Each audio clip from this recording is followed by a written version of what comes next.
नमस्कार दोस्तों, आइए यूपीएससी जीएस पेपर मेंस 2 में जो पॉलिटी का प्रश्न आता है उसको हम लोग देखने का प्रयास करते हैं। हमारा प्रश्न दिया है, भारतीय संविधान में निहित संघवाद की अवधारणा को स्पष्ट कीजिए। भारतीय संघवाद पारंपरिक संघीय प्रणाली की तुलना में किस प्रकार अद्वितीय है? अपने उत्तर को संवैधानिक प्रावधानों एवं उदाहरणों के साथ समर्थित कीजिए। 150 वर्ड में हम लोगों को लिखना है। आपको इस साइड और इस साइड अपना आंसर नहीं लिखना होता है। और जितने भी लोगों का इस बार प्रीलिम्स के एग्ज़ाम में 2026 के 40+ हो रहा है, वो अपना मेंस की तैयारी कर सकते हैं। आप अपने उत्तर की शुरुआत ऐसे कर सकते हैं कि भारतीय संविधान के विषय में कहा जाता है सुई जेनेसिस अर्थात अद्वितीय, क्योंकि भारतीय संघवाद प्रणाली पारंपरिक परिसंघीय प्रणाली, अगर यूएस से आपकी तुलना करें तो तुलना में लचीलापन व कठोर शक्ति पृथक्करण स्थान पर नियंत्रण संतुलन पर बल देती है। अब इसको हम एक चार्ट बनाएंगे।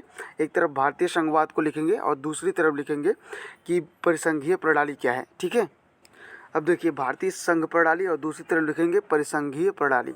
तो पहला भारतीय संघ प्रणाली में अगर हम देखें तो नियंत्रण संतुलन पर आधारित है। अनुच्छेद 75 मंत्रिपरिषद की संसद के प्रति उत्तरदायी को होना। ठीक है, अगर हम परिसंघीय प्रणाली की बात करें तो देखिए कठोर शक्ति पृथक्करण सिद्धांत पर आधारित है।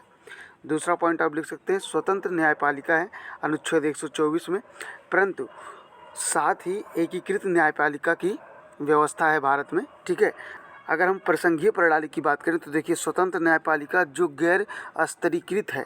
ठीक है, हमारे यहाँ supreme court, high court, lower court इस तरह से है और यहाँ पर ऐसा व्यवस्था नहीं है।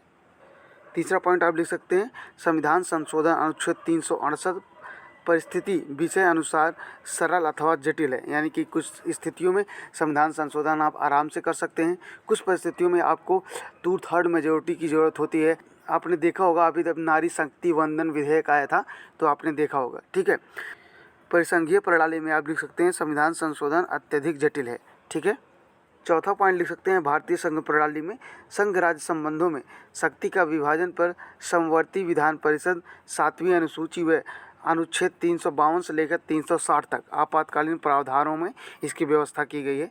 ठीक है, अगर हम बात करें यूएस मॉडल की तो देखिए संघ राज्य शक्ति का स्पष्ट विभाजन होना, कोई समवर्ती सूची नहीं है। अब भारत में समवर्ती सूची भी है। जब शक्तियों की टकराहट होती है तो केंद्र सरकार द्वारा बनाया गया कानून ही प्रभावी माना जाता है। इसमें आप लिख सकते हैं सामूहिक जवाबदेही सिद्धांत उपस्थित है। इसमें आप लिख सकते हैं सामूहिक जवाबदेहिता सिद्धांत का अभाव है।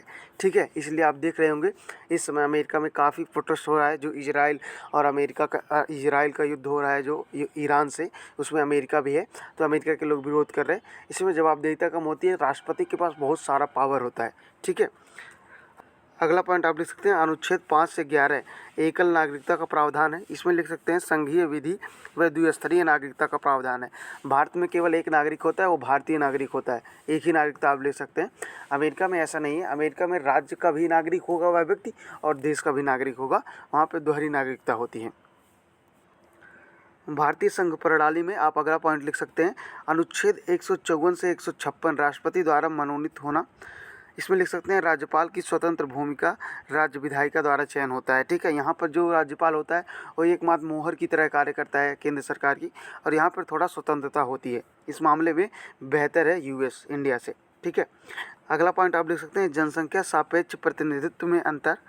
यहाँ लिख सकते हैं राज्यसभा यानी कि सीनेट जनसंख्या समान प्रतिनिधित्व में निरपेक्ष। ठीक है, इतना सब लिखने के बाद आप अपने उत्तर का अंत इस निष्कर्ष से कर सकते हैं, इसलिए भारतीय संघ प्रणाली को द्विसंघीय कहा जाता है क्योंकि यह कमिंग टुगेदर मॉडल पर आधारित न होकर होल्डिंग टुगेदर मॉडल पर आधारित है। Thank you so much for watching this lecture.